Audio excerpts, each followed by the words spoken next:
Bonjour Bandeko, Basipe Mibali, Wazola Nanga, Sikoyu na tango na moi extrême moqué, yango moqué parce qu'elle a lima répondre na makamo ndeko na biso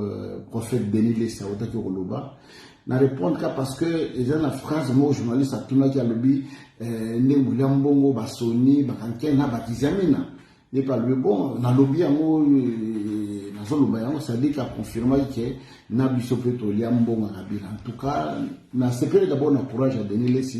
ya koloba kabiso a passer tout changer mais surtout nous tout changer, il faut tout ba pa solo vérité. Ya kola ta ba konso se vérité. Mais je reconnais une chose.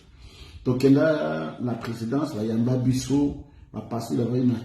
une tout au moins 15 pasteurs. Na robima ba pesa biso ticket bango ba tikala Denis Lessa na général Soni Kafuta ba la biso na ba enveloppe ba pesa na moto $1000 ba pesa pour na carburant so ba paye comme peut être mais ba pesa $1000 pour na moko na carburant ba passer nyos ne tout ça kiwana na limite ke $1000 na to ba to lembo kabila même biso tanto ya marabata banda kuna biso mundima yo kotalo ndeko yo kotalo pesa $10 $20 faut être ticket 1000 francs ainsi de suite mais ça ko lembo ya kabila te ce qui ndeko na biso Denis aliambo c'est vrai mo ka lobi ki ba pesa $1 million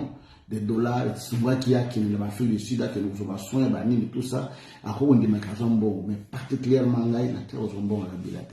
et si Denis Lessa ndenga wala nanga sikoyo s'il a des preuves que vraiment tokenda ici comme on va peut-être 300 000 400 000 500 000 à répondre dans la carte vidéo yo et puis tu vois bandeni tu kobimisa makamyo so pour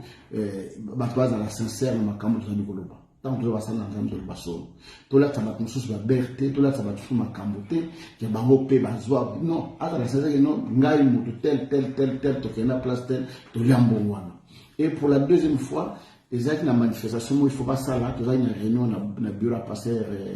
qui est Bosco Kindomba na pesa biso 1200 on les a qui a mis $1000 pour la biso ba président de la chaîne de télévision pour aller faire publicité il y a la prière oyo et il a qui ko sala manamboka alors ba foot na cette chaîne de télévision $1000 ba pesa $1000 pour la chaîne de la télévision RTP ba pesa Denis Lessa $1000 pour la chaîne de la télévision ba pesa mo kuna $1000 pour la chaîne naie ba pesa général Soni ba pesa 15 ba bazali machine de télévision et après la pesa na moto $200 pour la télé de transport mais na éviter mbongo ya lobike biso to liambo ba pesa biso 300 000 ba 400 000 ba 500 000 en tout cas sur une autre de moto la ligne que Denis Lessa soit la possibilité de répondre à lui et oui peut venir dans la deuxième et place où to kenda ka to soit comme bon boy bobi ali bina batui makamisa mina lobaki eza ya solo parce que besoin un moment oyo to tracer bantela na biso moment où to leki moto faire mettre vie en ordre to tika ko kosa makamde ngezali voilà réponse à la personne yangwana ulubana bana nzama non que c'est faux et archi faux. Personnellement, on a une attaque inframoté que ma cabine na mabo rebelle à part ba courant à part ba transport on a outre biso deux fois au va pisa biso